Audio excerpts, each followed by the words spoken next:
como ya todo el mundo está organizado, voy a introducir ahora a nuestros conversadores para este panel. Manuel Burga es director del Lugar de la Memoria, de la Tolerancia y la Inclusión Social del Perú. Manuel es historiador y pues no voy a hablar del LUM porque él lo va a hacer en una presentación en la que nos contará un poco cómo surgió y cuáles han sido los retos que este lugar de memoria ha afrontado. Y Benjamin Seroussi, ¿sí? Está bien, que a pesar de ser francés no viene de Francia, viene de Sao Paulo, de la Casa del Pueblo, de un centro cultural fundado en los años 60, que también ahorita, para no quitar más tiempo, él nos va a contar un poco sobre esta casa. Entonces, la idea es muy sencilla, cada uno va a hacer una presentación como para ponernos en contexto y luego yo espero generar un diálogo en torno a 3 temas grandes: la memoria y la historia, el monumento y el contexto político. Buenos días. Ya lo dijo Cristina, soy historiador y director del Lugar de la Memoria en el Perú. En realidad es un museo también, considerado un museo ahora. Y estoy muy contento de estar aquí, ¿no? De conocer a Ana, Catalina, todos los organizadores, Felipe, que debe estar por ahí, todos los que nos han podido guiar estos días, y de haber escuchado tantas ponencias inspiradoras, ¿no? De Zoraida, de Jorge, de Naufus, que ya se fue, ¿no es cierto? Hay algunos que no han querido escucharnos, se han ido. Entonces, tenemos una preocupación, Benjamin, de terminar rápido y decir cosas que puedan interesar al público. También me parece interesante que nos hayan juntado a 2 directores de museo y que las preguntas nos hace Cristina Lleras, que es curadora y que nos ha hecho las preguntas antes de que vengamos a la reunión, y nos ha puesto 3 preguntas fundamentales, pero yo necesariamente tengo que salirme de esas preguntas. Y el nombre de la mesa nuestra es la construcción de la memoria desde las instituciones. No me gusta ese nombre, porque bueno, ¿de quién fue? De Catalina ya.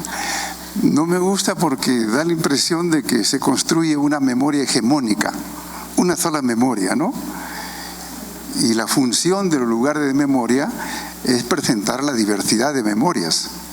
Entonces allí la experiencia nuestra puede ser también valioso para el caso de Colombia.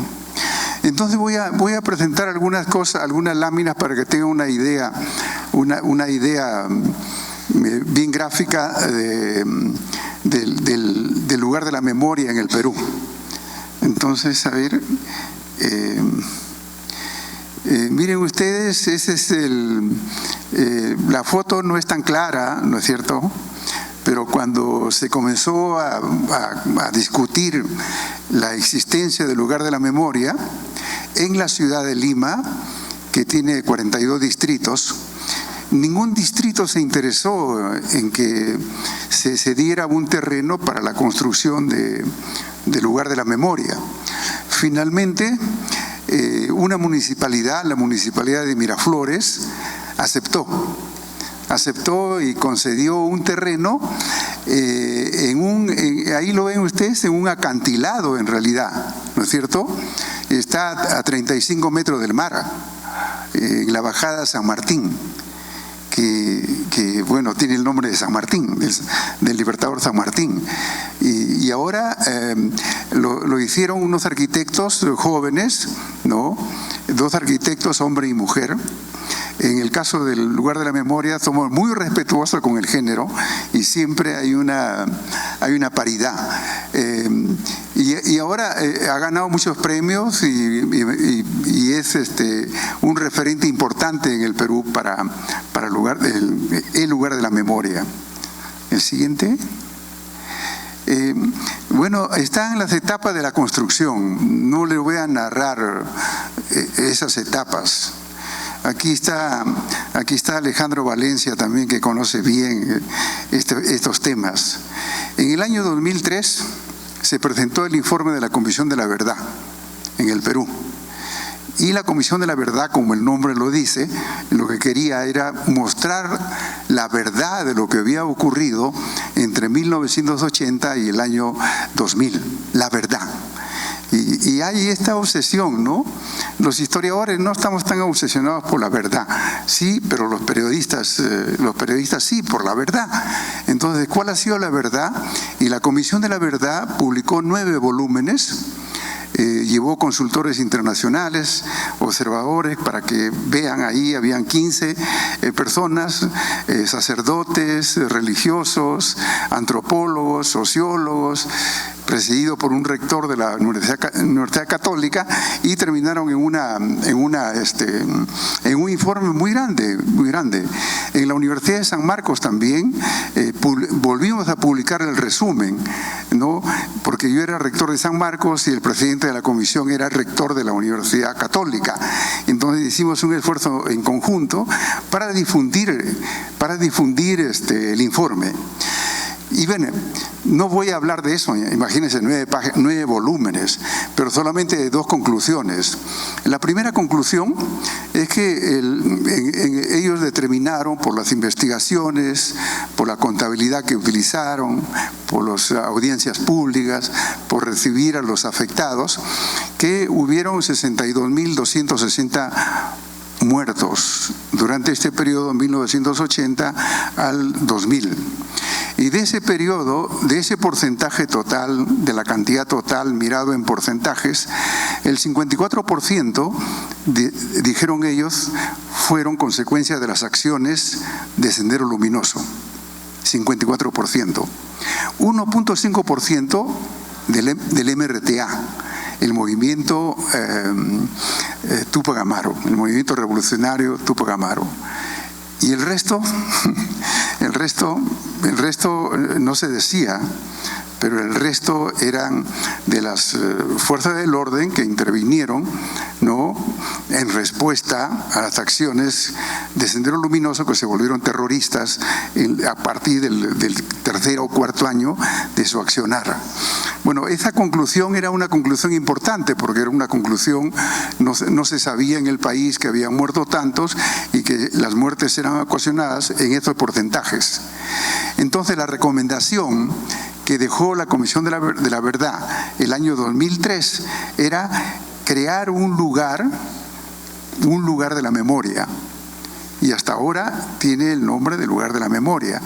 2003, 4, 5, 6, 7, 8, 9, hasta el 9. Entonces, a partir del 3 y el 9, la discusión era hacer el lugar de la memoria. Pero ¿para qué hacer el lugar de la memoria, no? Para recordar los hechos, para conocer lo que había ocurrido. Y ahí había la discusión.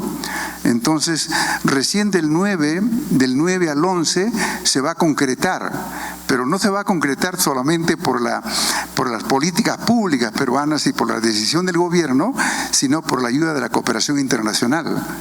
Y la cooperación internacional de países que en Europa habían decidido por recordar los hechos, ¿no?, fue importante para que se volviera concreto, realidad, instalación, el lugar de la memoria. Se terminó en el 2015, se inauguró a fines del 2015, y de 2015 hasta la actualidad tiene 3 años y medio de existencia. Eso es un lugar relativamente nuevo. No me voy a demorar tanto, Cristina, pero voy a pasar más rápido las imágenes, porque las preguntas van a ser más interesantes. Bueno, es un lugar muy bonito, viene mucha gente joven, ¿no?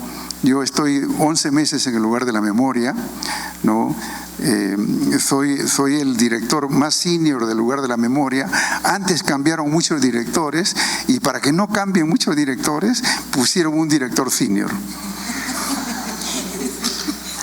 Bueno, eso es una manera de decir mayor, ¿no? Pero bueno, y claro, es una experiencia extraordinaria, ¿no? Como la experiencia que aquí estamos diciendo.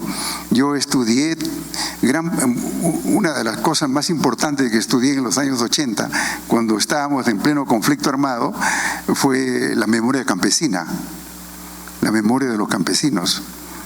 Entonces a mí no me tenían que enseñar nada de memoria, porque la conocía, pero la conocía como investigación histórica, no la conocía como herramienta política para recordar, que es el lugar de la memoria. La siguiente. Bueno, hacemos estas cosas que hace lo mismo la Casa de la Memoria de Medellín, la de Santiago, la de Buenos Aires, la de Rosario, con las cuales estamos vinculados, exposiciones. Hay una intención de crear una pedagogía de la memoria. No sé qué dirá Cristina eso, ¿no? Una pedagogía de la memoria. Y yo tengo esa esperanza, ¿sí? ¿Por qué no? Porque es muy complejo. Y hay una sección de investigaciones y hay actividades. Es un centro de cultura muy dinámico, verdaderamente. Estuve desde joven comprometido con el movimiento artístico más experimental en el Perú, que era Yuyashkani, ¿no? Con Yuyashkani y en particular con una obra de Yuyashkani con Santiago, que es un personaje de las creencias religiosas peruanas, ¿no? El patrón de España, ¿no? Bueno, entonces aquí he tenido la oportunidad de volver, ¿no? Y tenemos aliados fundamentales para el teatro, para el cine, ¿no? Es una, si bien dijo, y tengo que decirlo para que no pueda malinterpretarse, que tenemos que agradecer a la cooperación europea la construcción del centro, pero el Estado peruano, por los compromisos adquiridos, asigna un presupuesto anual. Y el presupuesto anual es para mantener el lugar de la memoria. Y eso a mí me parece muy importante. No solamente por asignar un presupuesto anual, sino por proponer leyes al legislativo que van en la dirección de la búsqueda de personas desaparecidas y también de la identificación de personas desaparecidas. La última ley es la ley del banco genético, del ADN, que permite el reconocimiento.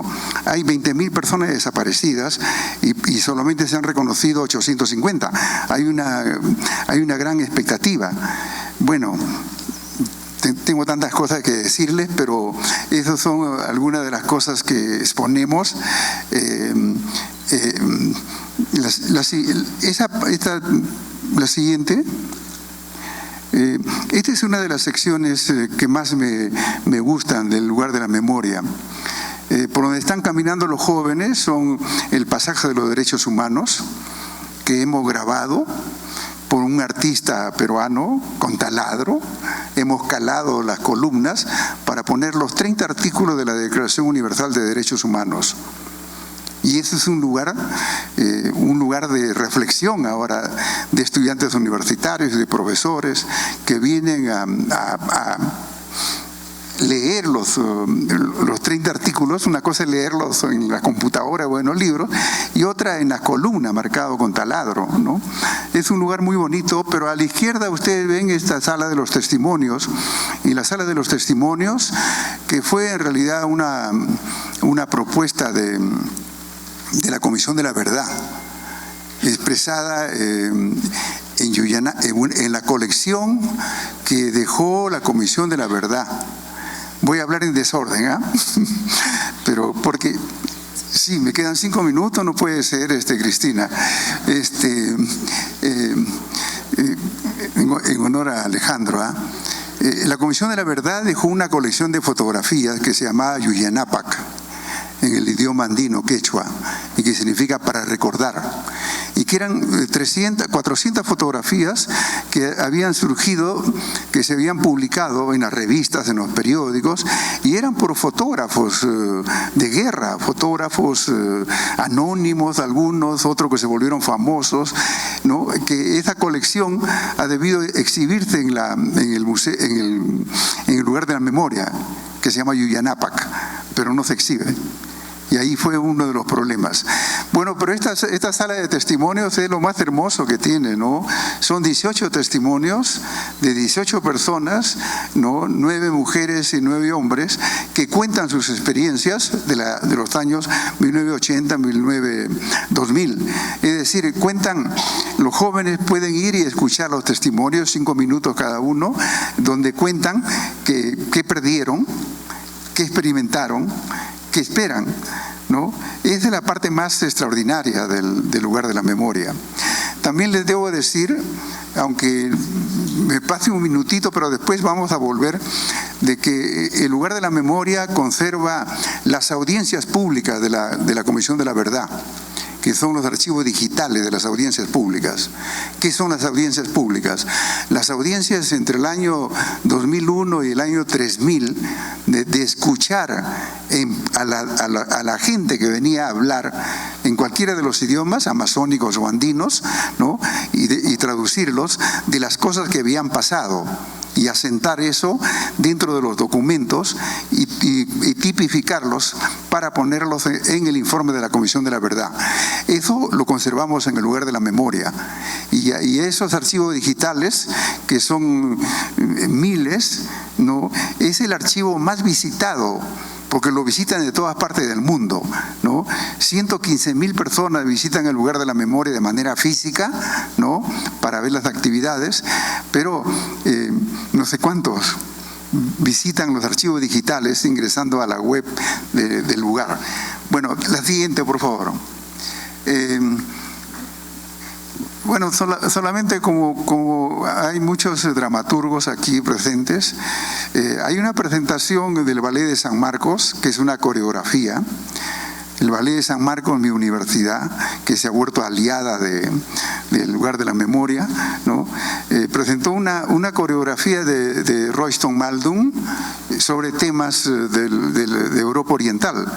Pero nosotros les pedimos que modifiquen en función de las cosas que habían ocurrido en el Perú, y modificaron. Y al final la coreografía termina presentando imágenes, fotografías de desaparecidos, de muertos en combate, y bueno, ahí terminaron mostrando fotografías de peruanos. Y los peruanos que se mostraron, pedimos autorización a los familiares. Y los 7 fotografías, las 7 familias estaban sentadas delante, ¿no? Apreciando el acontecimiento. Y así cumplíamos una función que es la misión principal del LUN, ¿no? Acompañar en el duelo. Y la otra de Yuyescani, la otra que es a diosa Ayacucho, es una cosa muy hermosa, la diosa Ayacucho. ¿Sí? ¿Se ve? La siguiente. Esa es a diosa Ayacucho. Cuando he visto lo de Huepi, sí, ese es uno de los personajes extraordinarios, ¿no?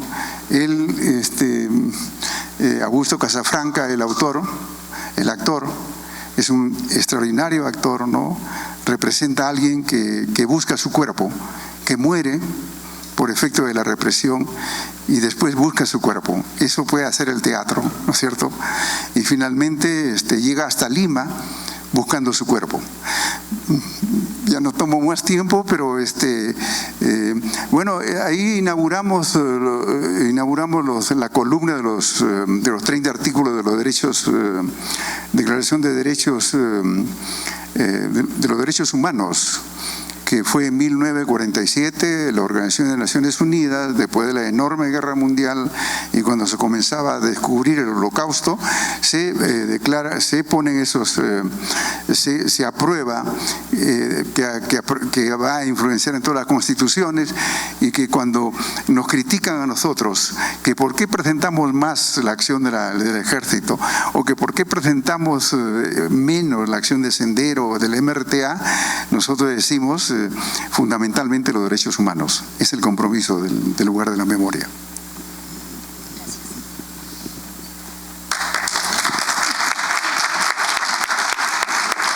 Bueno, ya volveremos sobre estos temas. Vamos a darle la palabra a Benjamín. Eu vou tentar falar em portunhol, na verdade vou falar em portunhol, e desculpa porque creio que para os tradutores traduzir de portunhol para inglês talvez é um pouco mais difícil que traduzir de inglês para castelhano, castelhano para inglês, então éxito. Mas creo que es un poco mejor, ¿no? Mi inglés es mejor que mi castellano, mas mi portuñol es impecable. Y es un portuñol salvaje. Y entonces yo voy a hablar un poco de esa experiencia, que es la Casa del Pueblo. En portugués llamamos de Casa do Povo, y que es en São Paulo. Y bom, agradeço muito pelo convite, porque é sempre super bueno ter a oportunidade de desenvolver um pouco um pensamento a partir do nosso trabalho, que na verdade estamos sempre muito presos, ¿no? En trabajar, hacer cosas. Es un hacer pensante, mas algunas veces es súper bueno parar, mirar un poco, conversar. Y la idea de discutir la construcción de la memoria desde lo institucional me parece súper interesante. En esta parte tal vez tenemos posición un poco diferente, porque creo que en institucional es una cosa que tenemos que defender de una cierta forma. Y más para pensar, y después podemos hablar que creo que tiene un montón de palabras que estamos usando que es súper interesante discutir, como sitio de conciencia. Nosotros pertenecemos a una misma red, sitio de conciencia, lugar de memoria, monumento. Ayer visitamos Fragmentos, el espacio que fue construido con la participación de Doris Salcedo, y ella habla de contramonumento. También la palabra museo, ¿no? Que no están en LUM de propósito, fue una idea de trocar, de cambiar el nombre para lugar de memoria. Entonces existe un montón de palabras que me parecen que tenemos que discutir para entender de qué estamos hablando y qué estamos haciendo. Y eso es el espacio, Casa del Pueblo, Casa do Povo. Toda mi charla va a pasar por medio de trabajo que estoy haciendo como curador con artistas, mas muchas veces son artistas que no trabajan solamente con arte, son artistas que no separan la arte de las otras esferas de la vida. Entonces vamos a pasear por un montón de cosas diferentes, ¿no? Y acá hay una intervención de un grupo argentino que se llama Etcétera, que pertenecen a una internacional que se llama la Internacional Errorista, porque ellos piensan que no es el terror que va a cambiar el mundo, mas sí el error. Y entonces son los erroristas, y estaban en residencia en la casa, y creo que discutir el error también es una forma de discutir la memoria. Mas para pensar, yo voy a hablar rápidamente 3 puntos, ¿no? Sobre la cuestión de la flexibilidad de la memoria, de la institución como una partitura, y al final solo para cuestionar un poco la idea del antimonumento, para abrir tal vez la conversa. Mas el prólogo, antes de pensar, sería una conversa que yo tuve con Yochai Abrahami, que es un artista israelí que participó de la Bienal de São Paulo en 2014. Yo era curador asociado en la Bienal de São Paulo en la época, y Yochai quería conocer en Brasil lugares de memoria. Quería conocer museos, espacios que cuentan la historia, porque claro, en Israel contar la historia es un reto estatal, nacional. Quien cuenta la historia detiene un poco el poder sobre el presente. Só que en Brasil no es así. Y dice para él, mira, acá el poder es mucho más, de una cierta forma, es un poco paradoxal, fuerte, porque es mucho más discreto. El poder en Brasil no cuenta la historia, apagan la historia, ¿no? Borra la historia, porque al fondo la mejor manera de mantener el poder es ser invisible, ¿no? Y no contar nada. Entonces en Brasil la Comisión de Verdad existió un par de años, pero ya se acabó. No hay un museo sobre esclavitud. No hay el Memorial de la Resistencia en São Paulo, mas tal vez es el único espacio que discute esta cuestión de la dictadura civil-militar en Brasil. Entonces casi hay nada. Al mismo tiempo, Yochai investigó durante 3 meses y al final la charla que hacemos es el catálogo de la Bienal. Él dice, mira, tú estabas cierto, es interesante porque no encontré formas de contar la historia de abajo para arriba o de arriba para abajo. Parece que la memoria en Brasil es más flexible, ¿no? Al mismo tiempo, el poder está apagando siempre cualquier tentativa de contar la memoria. Y también nosotros contamos la memoria de otras formas, ¿no? Fue súper chévere, Soraya, en pensar cantando ayer, porque creo que en Brasil literatura, música, un montón de otros rituales que no son expositivos contan la memoria. Y son formas más flexibles también de resistir al apagamiento, ¿no? De la memoria. Y por eso que el primer punto que quiero discutir es la cuestión de la flexibilidad de la memoria, que surgió después de la conversa con Yochai. Y eso es dentro del espacio, que es la Casa del Pueblo, y que es una institución. Sí, ahora yo siempre me parece interesante oír en la palabra institución no la idea de autorizar, ¿no? Mas de potencializar. La idea que la institución tiene la capacidad de instituir otras realidades, ¿no?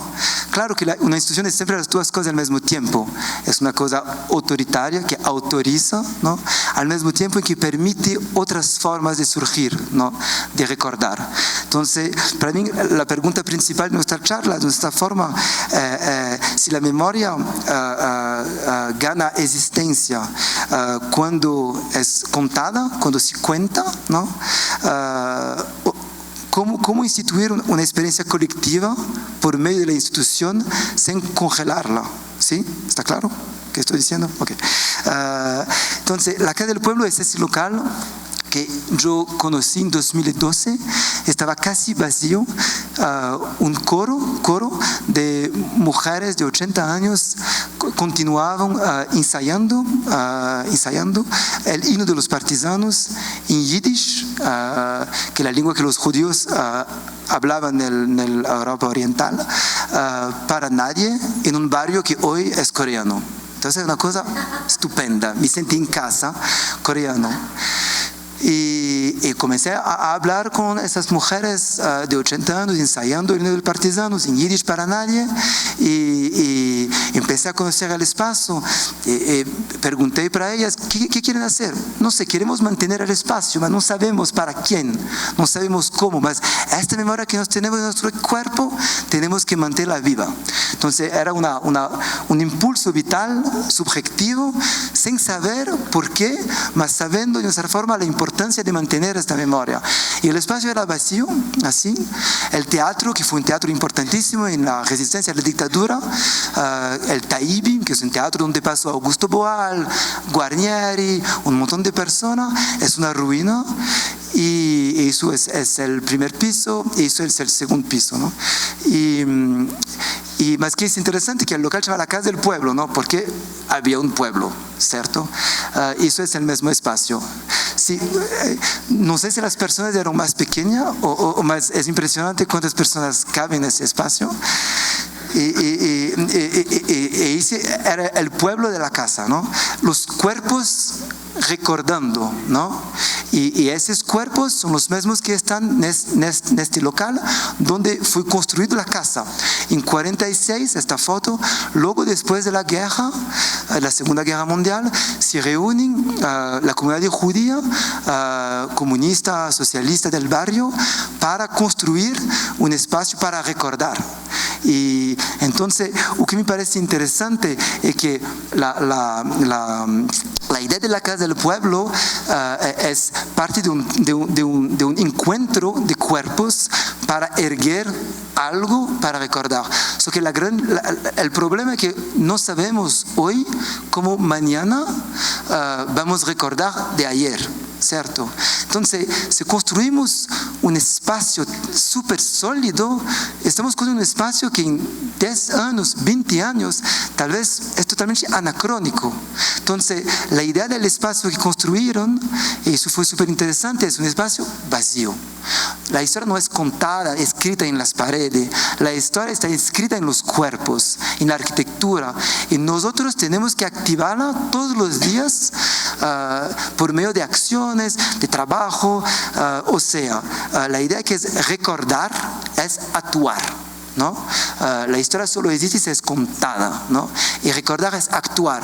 Y todo, con el tiempo que pasa, actuamos de forma diferente porque recordamos de forma diferente el pasado. Yo no soy historiador, yo soy curador, trabajo más con arte contemporánea. Entonces, mi trabajo no es describir la veracidad histórica, los factos históricos, los hechos históricos. Mi idea es cómo usar y abusar de la historia para reforzar nuestra presencia hoy, en el presente, ¿no?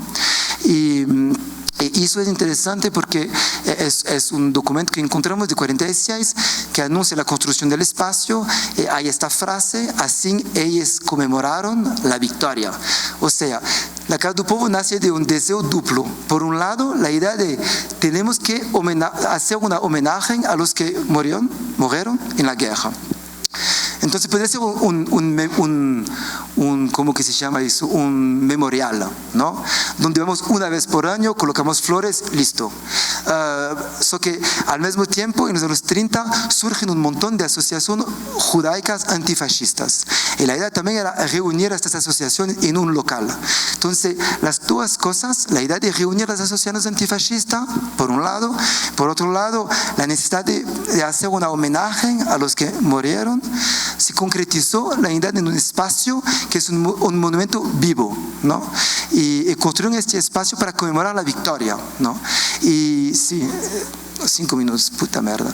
Y la idea en el inicio era tener una escultura en el piso térreo en homenaje a los héroes del gueto de Varsovia.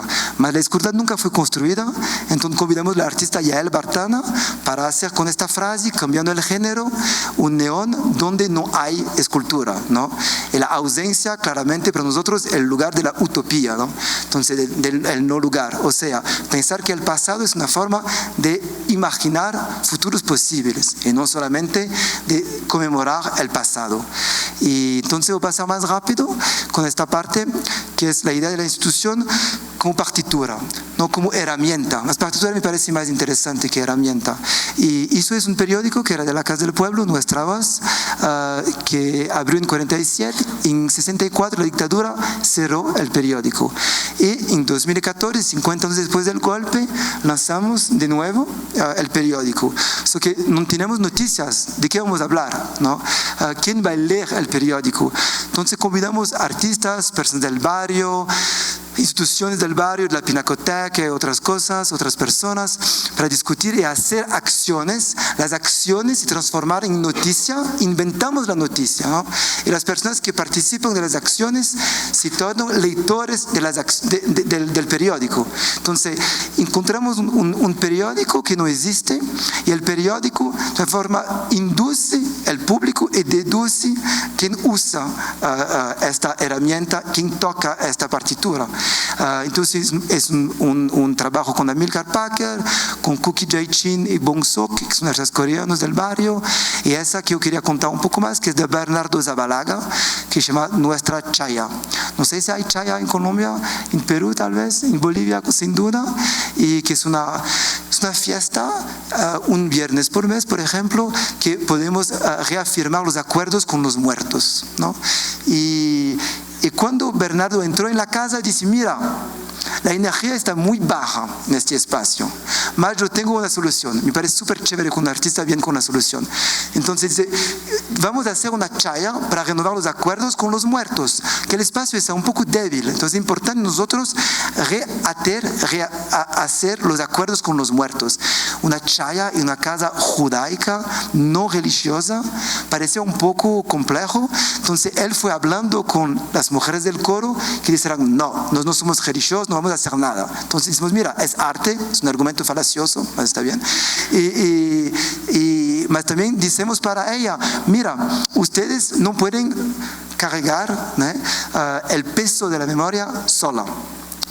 Tienen que compartir, que la memoria sí cuenta. Si ustedes quieren mantener la memoria solo cerca de sus cuerpos, va a morir con ustedes. Entonces tenemos que abrir esta memoria y compartir. E imagina qué alivio poder cargar juntos con la comunidad boliviana del barrio la memoria del holocausto. Entonces la idea fue rehacer los acuerdos con los muertos y hacemos esa chaya, veo hasta la batería coreana y en el final se produjo un pueblo en devenir, ¿no? La idea no es pensar un futuro, mas como haciendo una cosa juntos compartiríamos la memoria de otros cuerpos, podemos crear una comunidad como resultado, ¿no?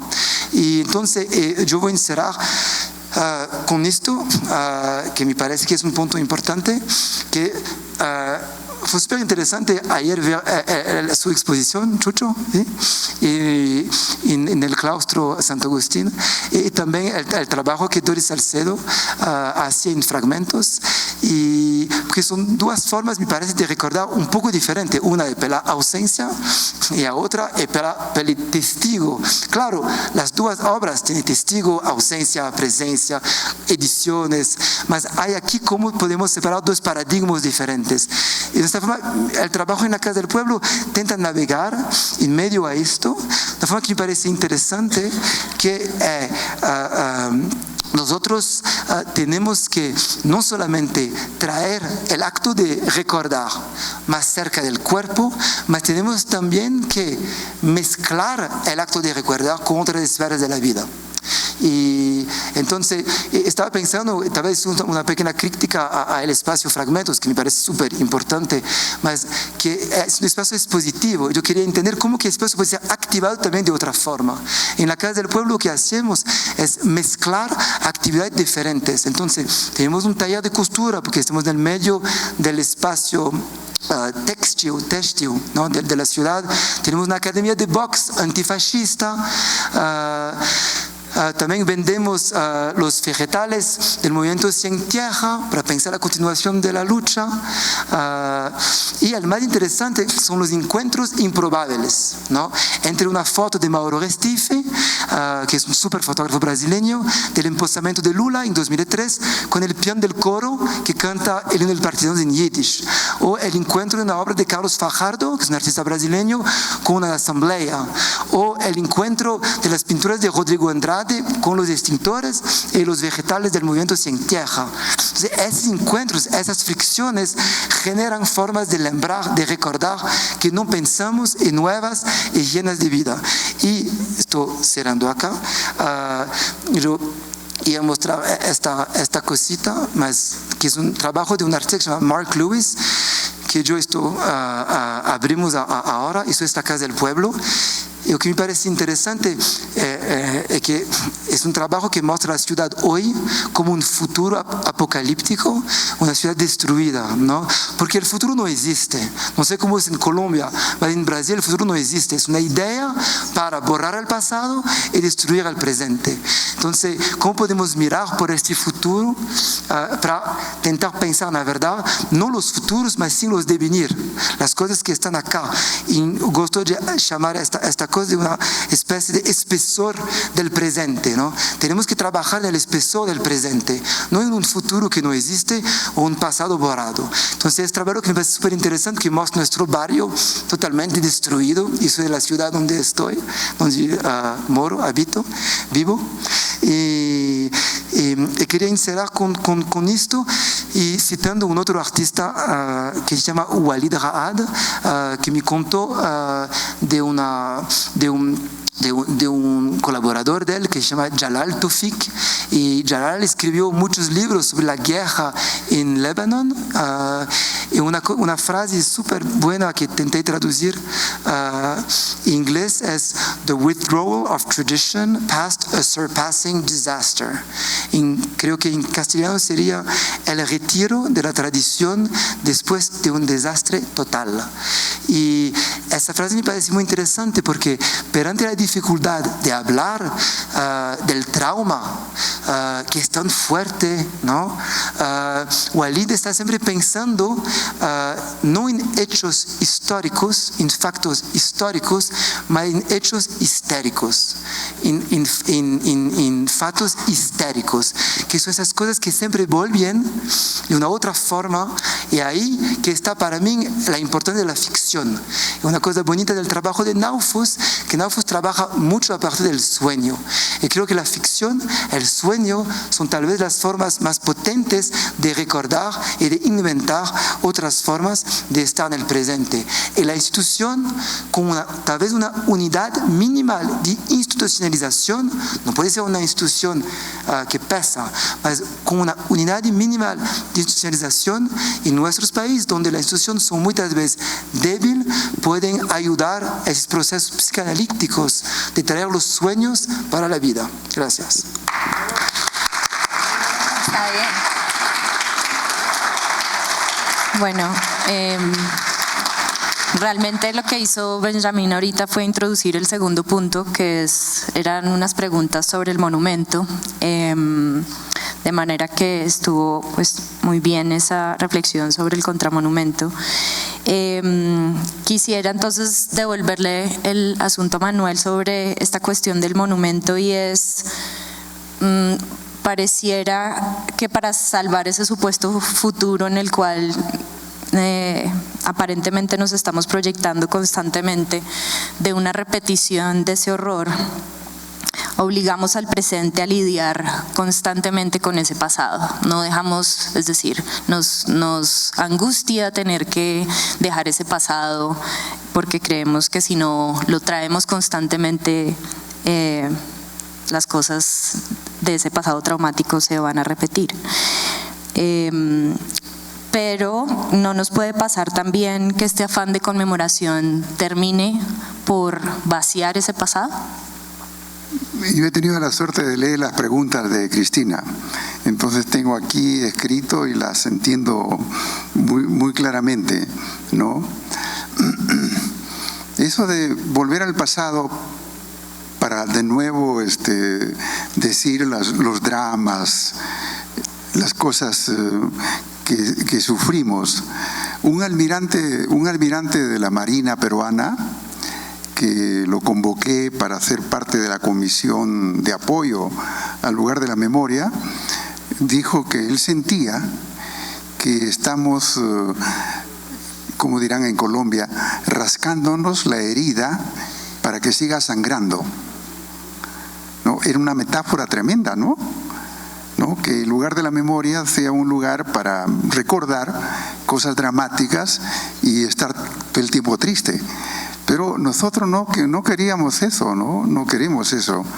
Lo que literariamente a veces decimos lo que este filósofo español George Santayana decía, ¿no? No olvidar los errores para no volverlos a cometer. Bueno, esa es una aspiración muy sana, ¿no? Pero ahora agregamos otras cosas, ¿no? De recordar lo anterior, dándole la palabra a muchos de los que fueron afectados por los años de la violencia. Porque Cristina nos había preguntado aquí, ¿el pasado de la memoria es distinto al pasado de la historia? ¿Mantienes tu pregunta todavía? Entonces, como historiador, no tengo ningún problema en responder, ¿no? Porque en la memoria, de acuerdo a los que hacen filosofía de la historia, la memoria es fenomenológica y la historia es epistemológica. ¿Qué quiere decir eso? Que la memoria pertenece a cada uno, ¿no? Es un fenómeno propio de cada uno. Yo voy a ver a un sitio, recorro con una persona amiga y lo que recuerdo de ese recorrido, cada uno lo tiene de manera diferente. Eso es fenomenología. Pero epistemología es la historia que une todas las cosas para dar explicaciones, ¿no? Los peruanos siempre decimos, ¿por qué la independencia de América Latina fue el último en el Perú? ¿No? 1821, el último lugar que se independizó gracias a Bolívar y gracias a San Martín, ¿no? Lo que los historiadores dan es explicaciones de eso. Entonces la historia es una historia que busca explicaciones y la memoria es cosas singulares de cada uno para que cada uno lo guardan, ¿no? Yo recuerdo al presidente español Rodríguez Zapatero, cuyo abuelo había muerto en la Guerra Civil Española del 36 al 39 y que guardaban la muerte del abuelo como republicano en la familia. Pero cuando él llegó a ser presidente de la República, la muerte del abuelo se convirtió en historia. Salió del ámbito familiar y pasó al ámbito de la narrativa histórica española. Entonces hay una gran diferencia. En el lugar de la memoria, los que trabajamos ahí, los 7 coordinadores jóvenes, muy jóvenes, no se complican la vida con Paul Ricoeur y la filosofía de la historia, pero saben que en el lugar de la memoria presentamos las memorias de las personas, todas las memorias posibles que sean emblemáticas. Entonces, no presentamos la historia.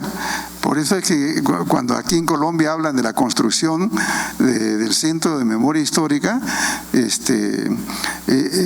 yo creo que la historia hay que dejarla a los historiadores, que escriben con libertad, con cada uno con sus puntos de vista, ¿no? Y el Estado, si se convierte en vigilante de la memoria, de la historia, se convierte en un Estado que sentencia políticas de memoria. Y yo no creo que eso no creo que Heródoto y Tucídides escribieron la historia de acuerdo a la reglamentación del Estado griego, ¿no?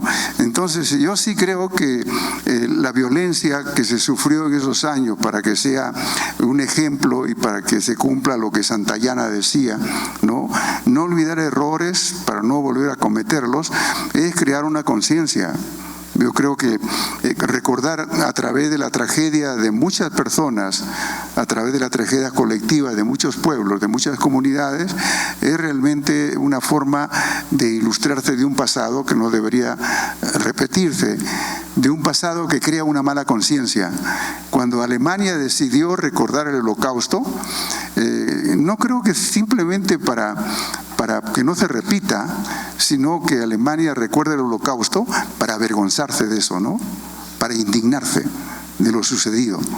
Y creo que esa es una de las ideas fundamentales, me parece, de los lugares de memoria, de los museos de memoria, de crear eso para indignarse y avergonzarse de esa violación de los derechos humanos, ¿no?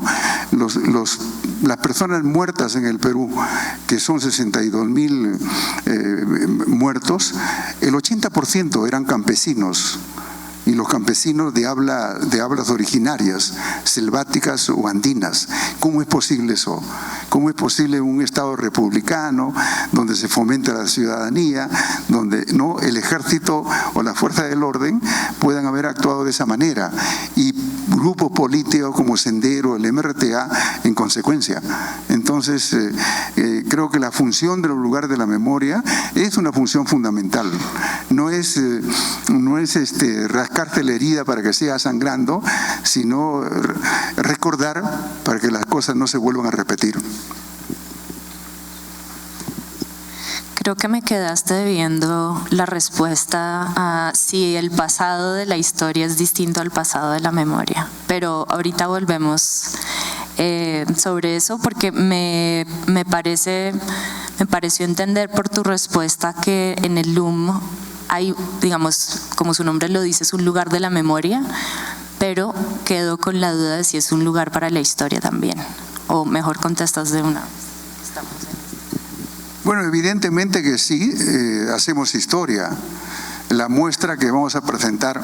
Hay una decisión del Estado peruano de que el lugar de la memoria recuerda 2 décadas, 1980-2000, 2 décadas, 20 años. 20 años de violencia donde murieron mucha gente y que se basa en un informe de la Comisión de la Verdad. Pero la violencia produjo, por ejemplo, desplazamientos masivos de población en el Perú. De las regiones afectadas, que fueron las regiones como Ayacucho, Junín, que fueron muy afectadas, las poblaciones pasaron a Lima, se asentaron en los arenales y pidieron sus derechos. Y aquí la memoria se convierte en una herramienta política, ¿no? Esas poblaciones que ahora están ahí quieren recordar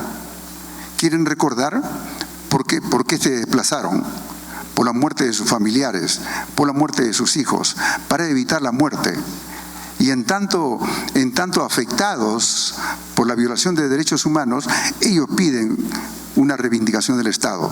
Y el Estado peruano ha decidido reparar material y simbólicamente a esos pobladores. Ahí la memoria de cada uno de los pobladores, de cada una de las familias, adquiere una validez política importantísima, ¿no?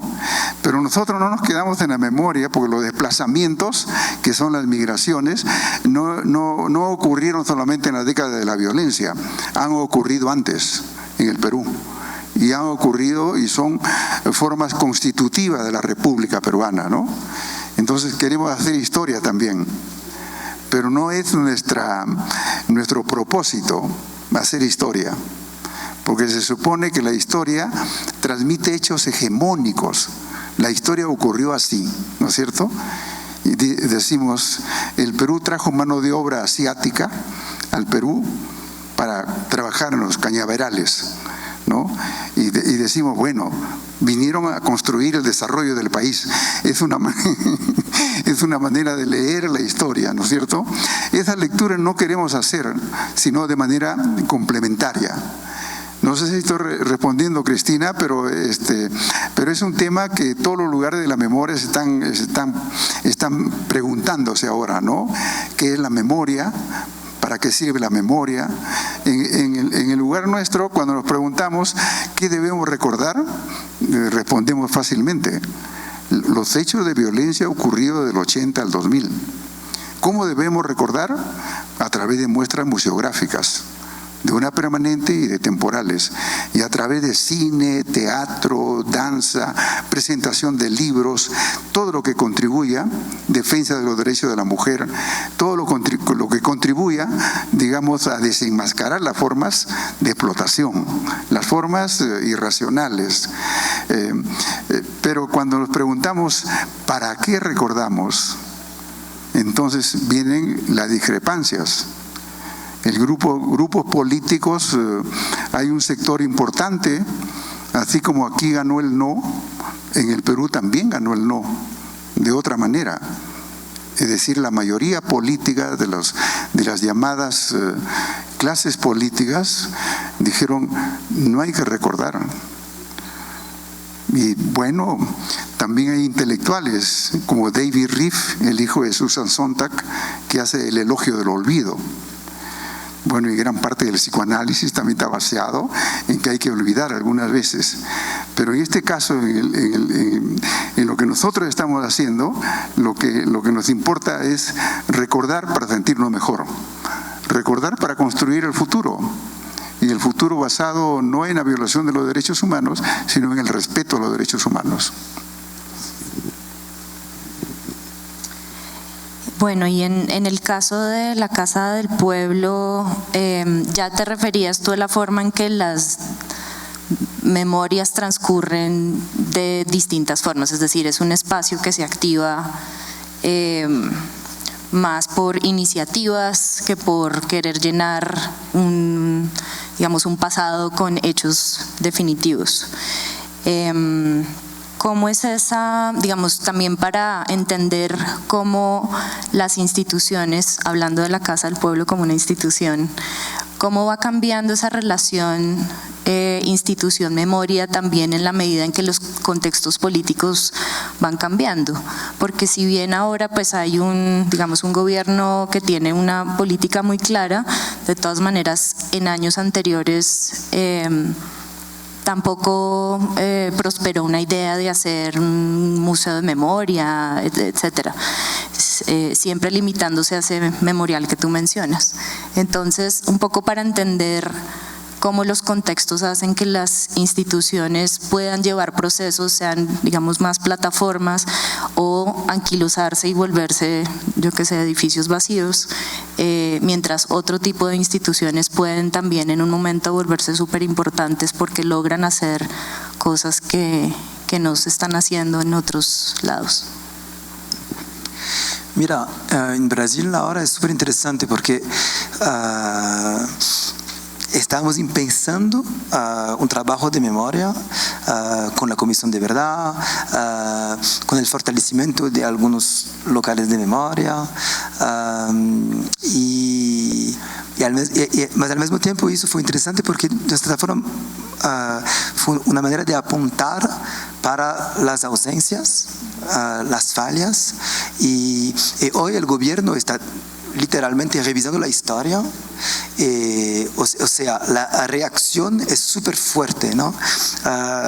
Defendiendo la idea que en la verdad la dictadura, el principal héroe de la dictadura falla, fue torturar y no matar, ¿no? Y eso fue Bolsonaro, el presidente, que dice. Entonces es un momento totalmente delirante de revisión de la historia y al mismo tiempo es como si el rey está pelado, el rey, porque es una forma, está mostrando su rostro desformado, ¿no?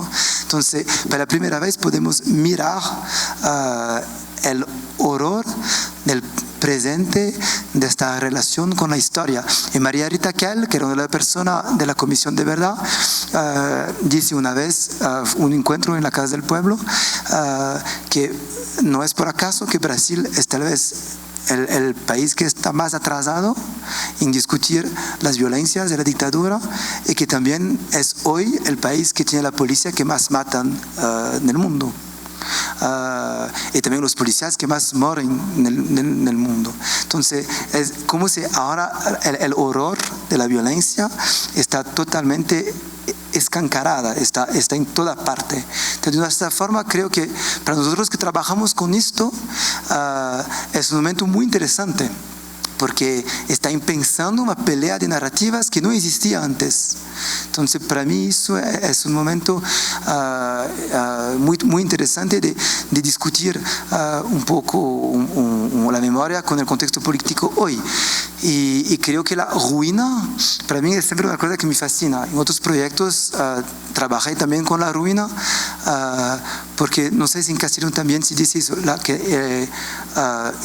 la palabra ruina siempre escucho la palabra ruido, ¿no? La etimología no tiene nada que ver una cosa con otra, mas siempre escucho el ruido que hace la ruina. Y para mí la idea de la ruina es siempre una cosa que es en el presente. Por eso que la Casa del Pueblo de cierta forma es aún una ruina. El espacio es muy malo porque en ese estado malo, un poco débil, puede acoger narrativas contradictorias.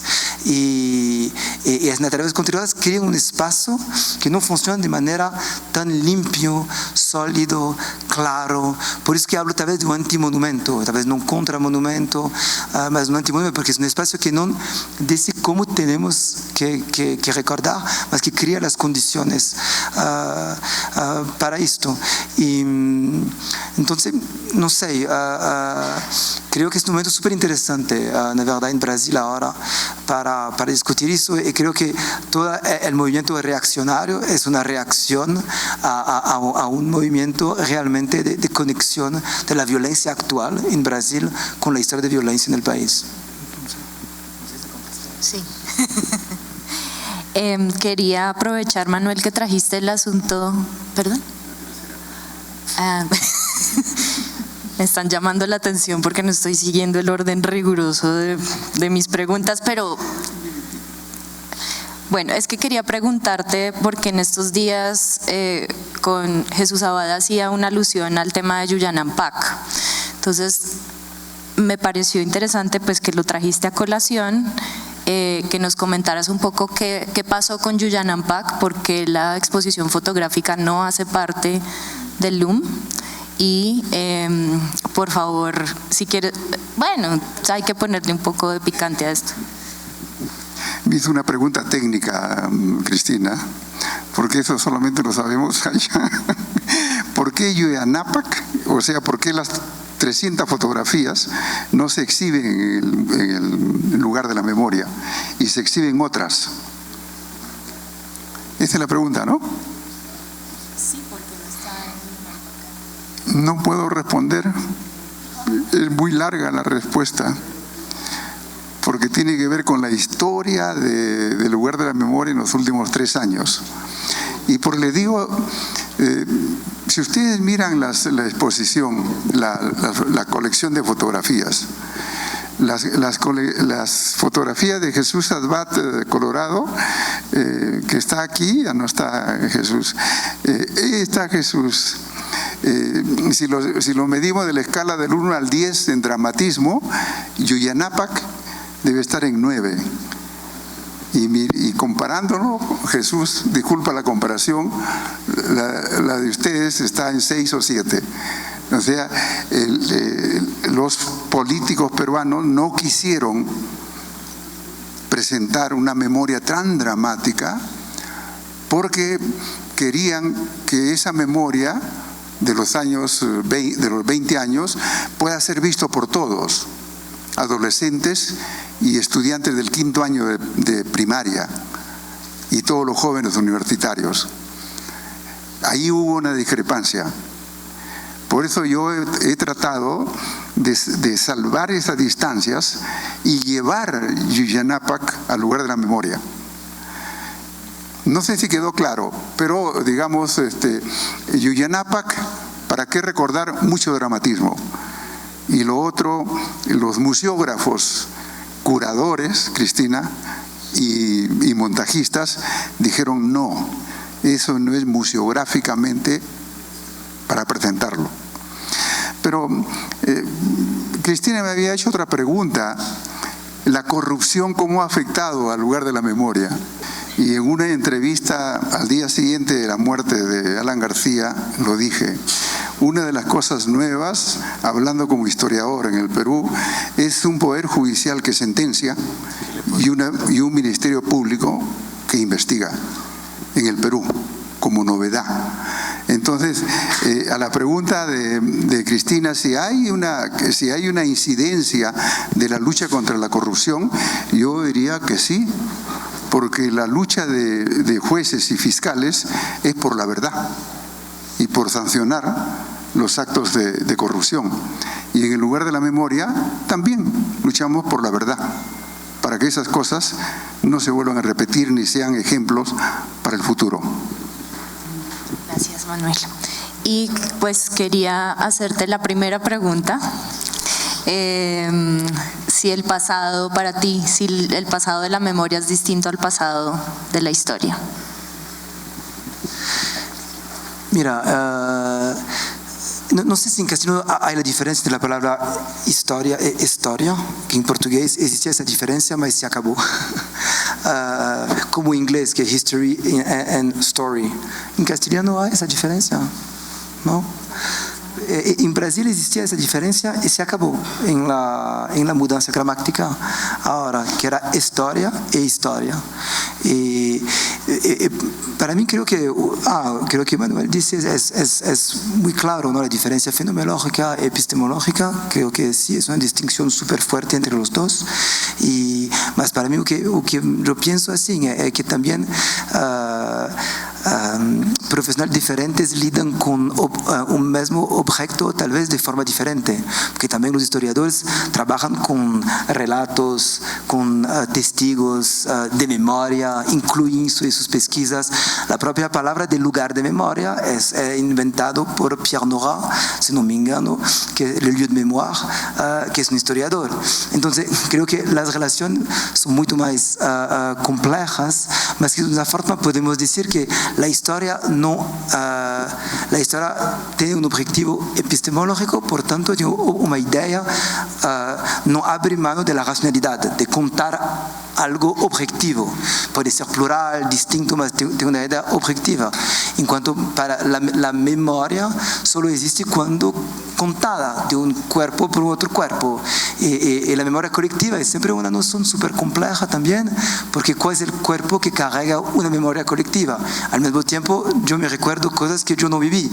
Entonces, creo que la verdad las cosas no se separan de manera tan clara, más que dependen.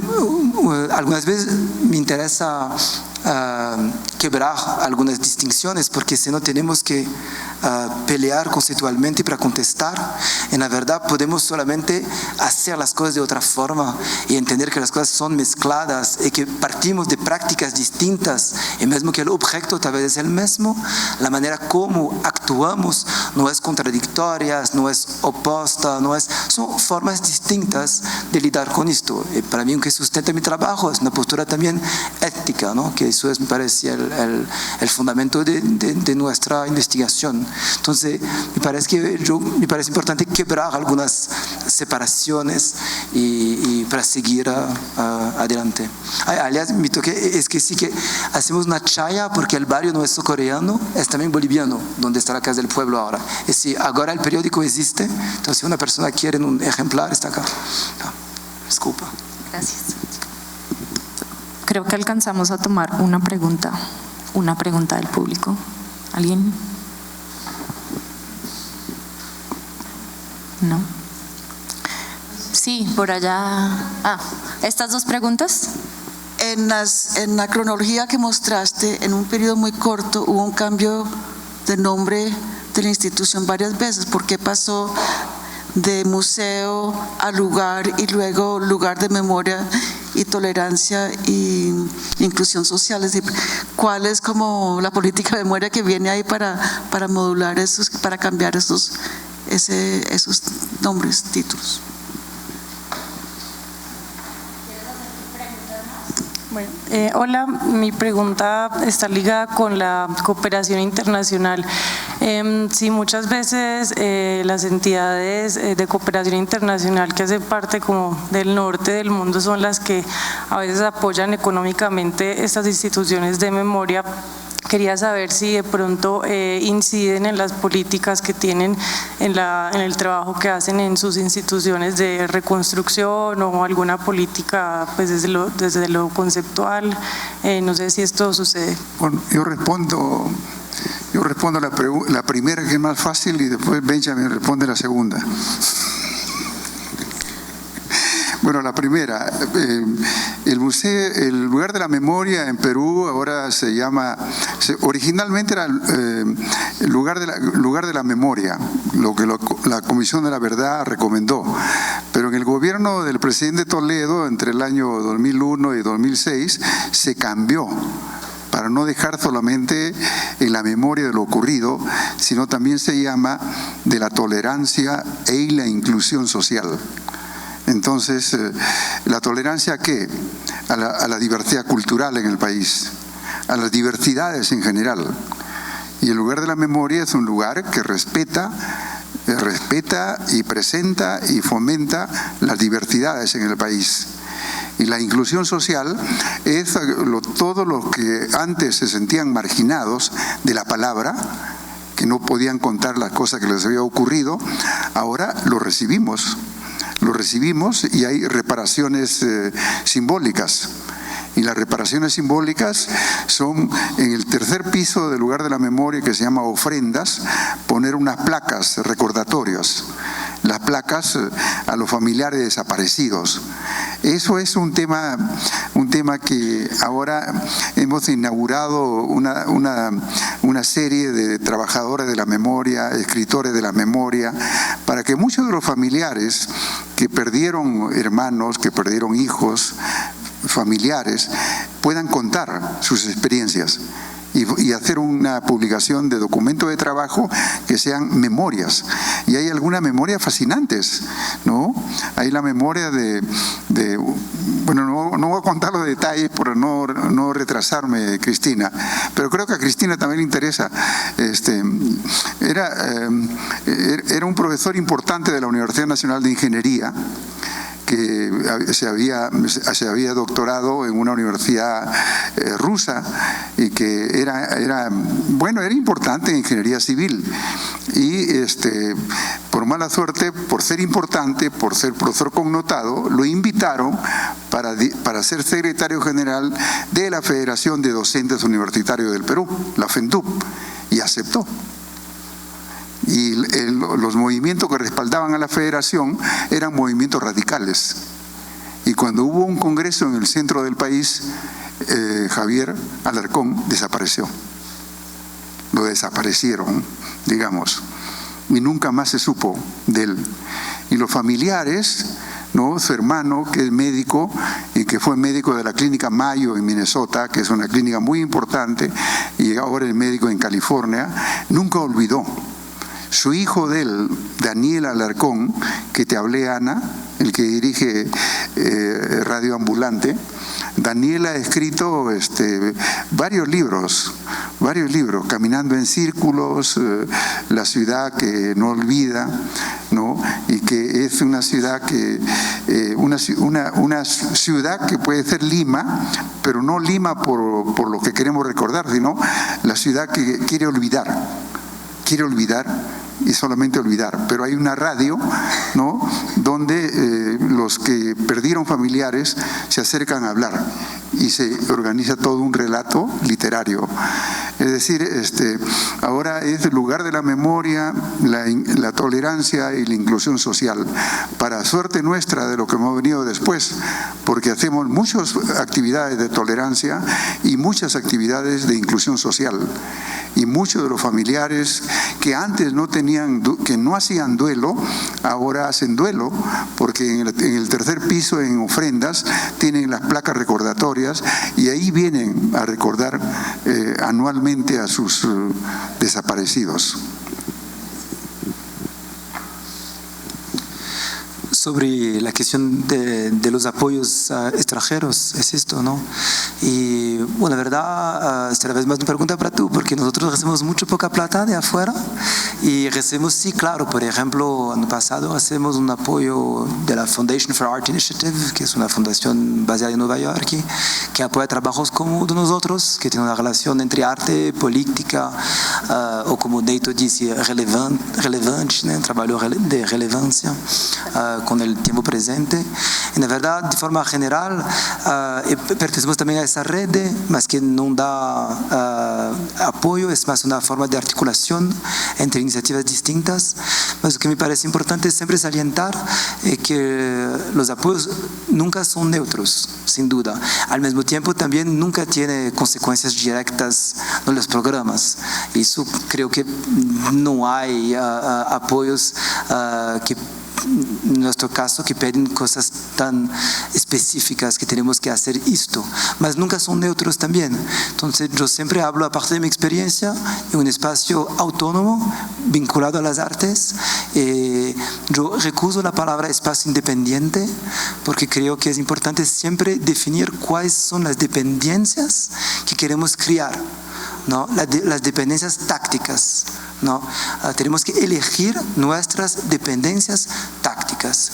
¿De quién queremos depender. Eso es fundamental, porque la autonomía se crea en estas dependencias tácticas. Queremos depender cómo y de quién, y puede ser personas del barrio, puede ser una institución extranjera. El importante también es nunca depender solo de una cosa.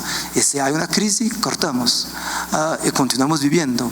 Entonces, yo nunca separo, hoy no hablé del modelo de gestión, de la gobernanza, de cómo el poder es distribuido en la institución, pero yo nunca separo el trabajo de contenido con el trabajo de gestión, el trabajo de captación de plata con el trabajo de programación, porque todo está vinculado, pero también no está achatado, no está una cosa solo. Entonces, mi experiencia, claro, no sé si contesta a su pregunta, tal vez tú puedes dar un ejemplo mejor, no sé, cómo que has recibido una plata de la Alemania para hacer una cosa, o como Soraya consiguió un apoyo de la Embajada de la Francia, que son cosas tal vez más fuertes, mas creo que no bien con contrapartida de contenido súper cerrada.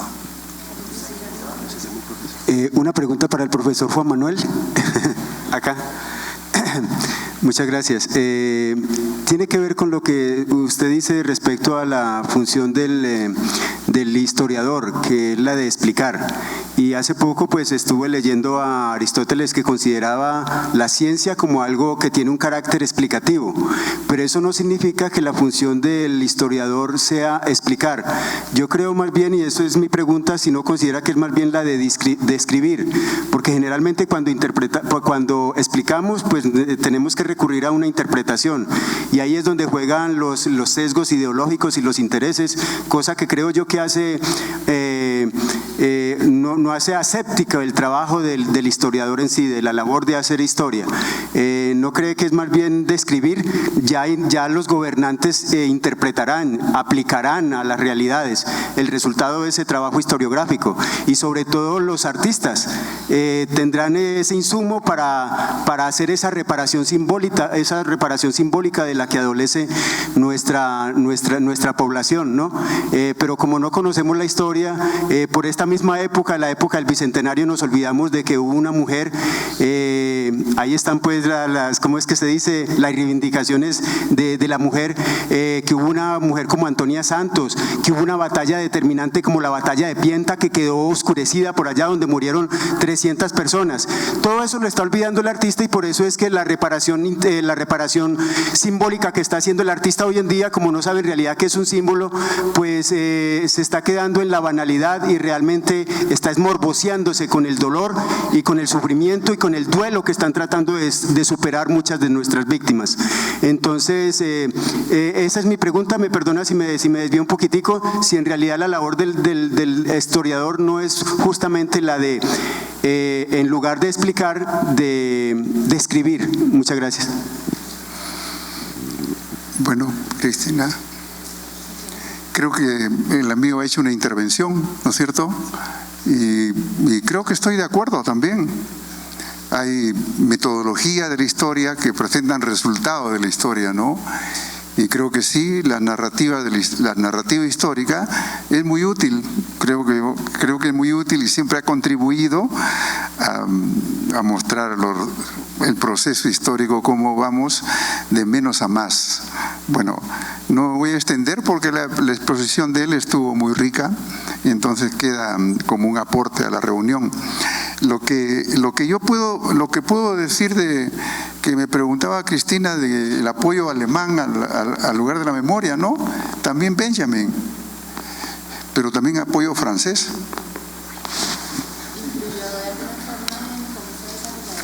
Sí, y apoyo de la Unión Europea, apoyo de los países que a veces no podemos pensarlo, ¿no? Apoyo de Bélgica y apoyo de Suiza, de la Cruz Roja Internacional, ¿no?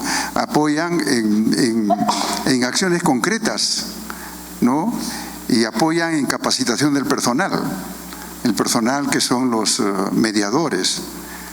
La política del lugar de la memoria, no hay guías, sino mediadores entre los visitantes y las muestras, ¿no? Dejando que los visitantes puedan tener una autonomía de conclusión y de interpretación de lo que se ve. Entonces, estamos muy agradecidos a la cooperación internacional, que es la cooperación que está interesada en recordar. Incluso países que no tienen tantos que conservar, pero por ejemplo España, porque para nosotros en el lugar de la memoria, la guerra civil española del 36 al 39 y la Segunda Guerra Mundial del 39 al 45 son referentes importantes, porque a partir de ahí se están elaborando políticas de memoria. Y yo no tengo mucho entusiasmo por las políticas de memoria, porque realmente que legisle el Congreso de la República ahora en el Perú, ¿qué debemos recordar? Ya sabemos qué es lo que va a legislar, ¿no? No recordar. Bueno, muchas gracias. Y tenemos un último comentario. Sí, no, muchas gracias. Ha sido muy enriquecedor, tanto lo que usted nos contó hoy sobre el LUM, que yo conozco, digamos, el lugar de la memoria, y también lo que nos estaba contando nuestro amigo Benjamin. Pero no sé si lo que vaya a plantear sea para una respuesta que no estás obligado a dar, porque hablaste de que no podías plantear sobre lo que significó Yuyanapac y por qué no está en el lugar de la memoria en Perú.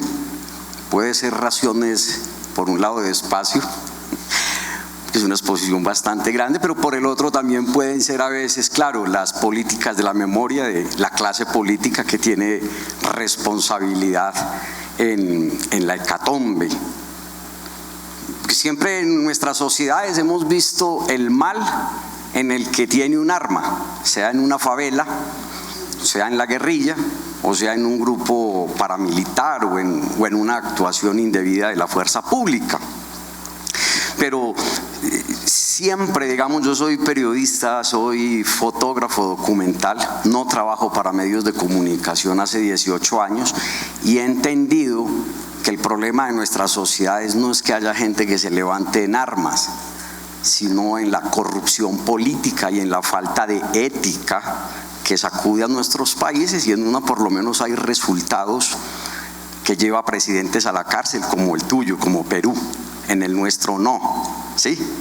Y de ahí que el ejercicio de la fotografía, y te pongo, por eso es un interrogante, pero también es un entendimiento sobre lo que significa el trabajo fotográfico para mirarnos en el espejo roto de la guerra y para mirar las distintas responsabilidades que, como te digo, no están necesariamente en quienes manipulan las armas, sino en la gente de lo que debería de ser la política o la politiquería de nuestras naciones latinoamericanas.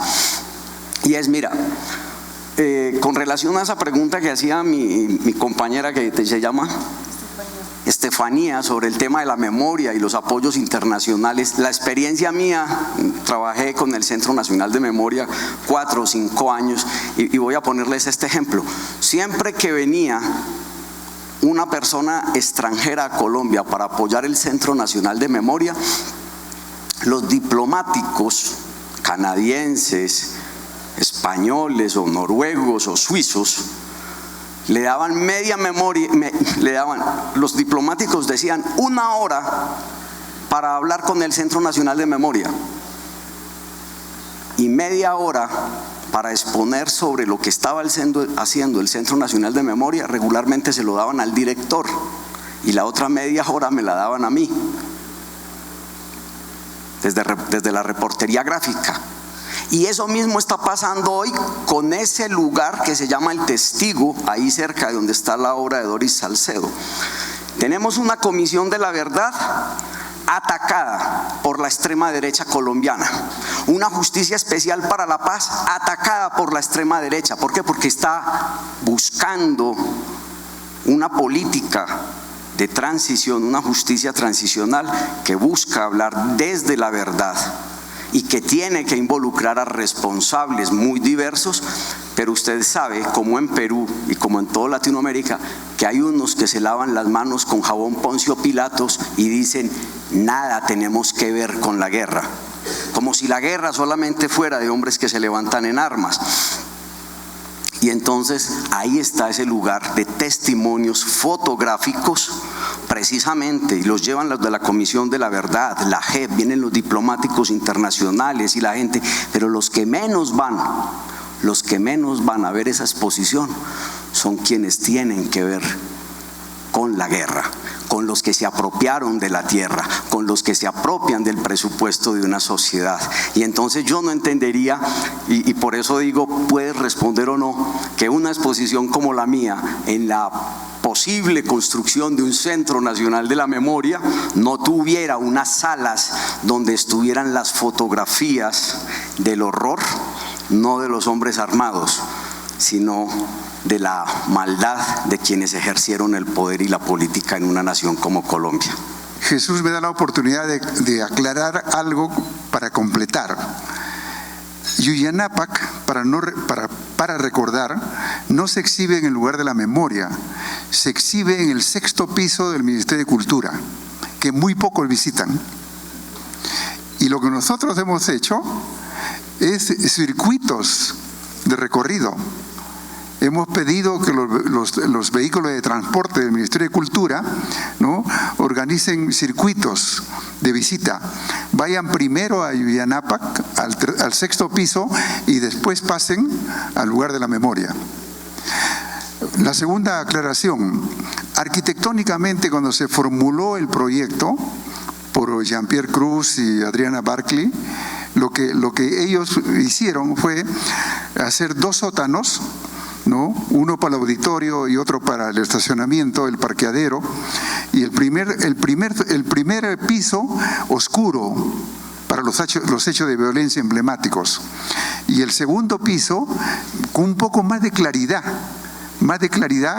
cuando el Estado entiende que hay que combatir de otra manera la violencia, y cuando se forman rondas campesinas, grupos civiles que luchan contra la subversión, contra la violencia, contra el terrorismo, y que fue la parte más efectiva realmente.